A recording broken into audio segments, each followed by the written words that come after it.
Hi and good morning everyone. We are Group 12 and today we are presenting the findings of our comprehensive study and assessment of pollution in Sungai Chongkak. Sungai Chongkak, as many of you know, is a major ecotourism hub in Hulu Langat, Selangor. Our presentation offers a data-driven overview of its current water quality, the pressure from recreational activities and the environmental risks we have identified. Our goal is to move beyond visual assumptions and examine the actual microbial and chemical health of this vital river. Our investigation reveals a serious issue. Sungai Chongkak shows increasing signs of pollution. Despite its natural setting, the river cannot currently be classified as clean. We found moderate to high levels of microbial contamination across multiple sampling points. The key findings are alarming. Our water samples show significant presence of harmful organisms, specifically Giardia, Cryptosporidium, and high levels of fecal coliforms. This contamination is directly linked to human activity, specifically recreational use, improper sanitation, and nearby settlements. The critical takeaway here is that while the river appears clear and shallow, the microbial contamination is high, posing serious health risks to every visitor who swims or interacts with the water. Before diving into the data, we must first understand why the health of Sungai Chongkak is so critical. It is truly a recreational and ecological treasure. From a recreational importance standpoint, it is one of the most visited rivers in Selangor, attracting up to 2,000 visitors on holidays for camping, swimming, and picnics. As an ecological keystone, it sits within the vital Deep Throat Cup rainforest of Hulu Langat and connects directly to the larger Titiwangsa mountain ecosystem. Finally, it holds significant community value, supporting ecotourism, local businesses, chalets, and environmental education programs. Its deterioration affects more than just the ecosystem, it affects livelihoods. To understand the pollution dynamics, our methodology involves two main components. First, a comprehensive review of existing peer-reviewed studies on Sungai Chongkak's water quality, which provided historical context. Second, our primary analysis focused on key microbial contamination indicators, specifically the presence of Giardia lamblia-cis, Cryptosporidium, Parvum ossis, and high counts of fecal coliforms. These indicators are critical biomarkers for human and animal waste contamination. We began our sampling in the upstream zone, which is generally considered the most pristine area. The results were surprising. Looking at the bar chart for the upstream station mean water quality parameters, the basic chemical parameters like DO, dissolved oxygen, and pH appear acceptable. However, the microbial data tells a different story. 50% of our water samples show the presence of Giardia. Cryptosporidium was detected in 10% of sample. This clearly indicates fecal contamination even at the highest recreational spots, likely originating from visitors and nearby toilet discharge. This confirms our key warning. Even the clean-looking sections are microbiologically unsafe.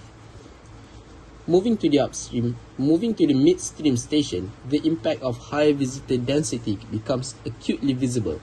The chemical data in the chart remains relatively stable. The physical and biological pressure escalate.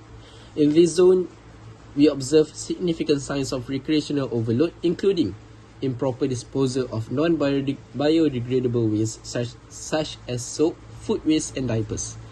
The impact of overflowing public toilets, increased suspended particles, and sediment disruption due to heavy trampling of the riverbeds by visitors. The concentrated recreational use in the midstream area acts as a clear stress point for the river's ecological health.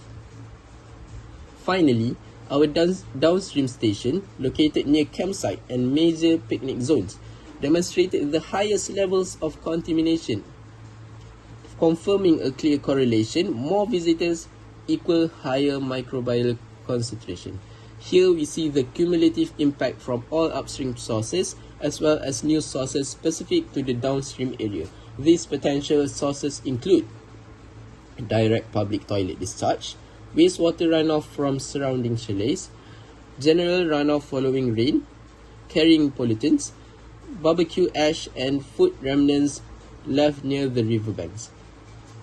The downstream area represents the peak of the pollution challenge we are facing. It is important to note that our findings are not isolated.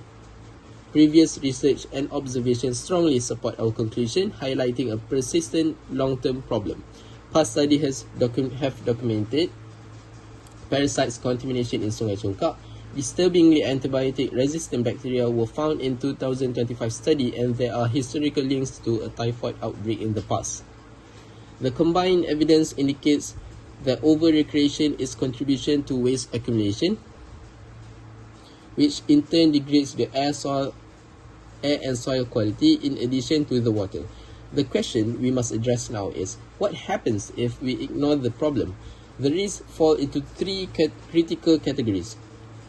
Human health, we face an increased risk of severe waterborne disease and potential exposure to antibiotic-resistant bacteria threatening visitor safety. Ecological health, the microbial load and sediment disruption will lead to biodiversity decline and lower dissolved oxygen level, threatening the rainforest ecosystem. Economic impact, the reputation of Sungai Chongkak as an ecotourism destination will decline, leading to losses of local businesses, followed by the high cost of mandated river management and cleanup efforts. We cannot afford to ignore this. We propose a multi-pronged approach for recovery, focusing on three key areas. Strengthen governance, we need tighter regulation on waste disposal from chalets and toilets, alongside improved visitor management capacity, perhaps limiting access during peak contamination period. Invest in green infrastructure, this is crucial. We must construct a naturally riparian buffer strips to filter runoff, build proper septic system for all public toilets, and install wastewater filtration system for chalets. Public awareness, we need clear, consistent. The third one is public awareness, which is we need clear, consistent education campaigns on responsible river use, including this clear signage like no soap or detergent in river. We also need to provide more waste bins and disposal points to make proper waste management easy. In conclusion, the data clearly shows that Sungai Chongkak is struggling under the weight of its popularity. We need to move past the illusion of cleanliness and addressing the underlying microbial contamination. The river's future is not just the responsibility of one agency, but our shared responsibility. We urge immediate action in governance, infrastructure, and awareness. Let us commit to keeping Sungai Chongkak clean, safe, and thriving for generations to come. Thank you.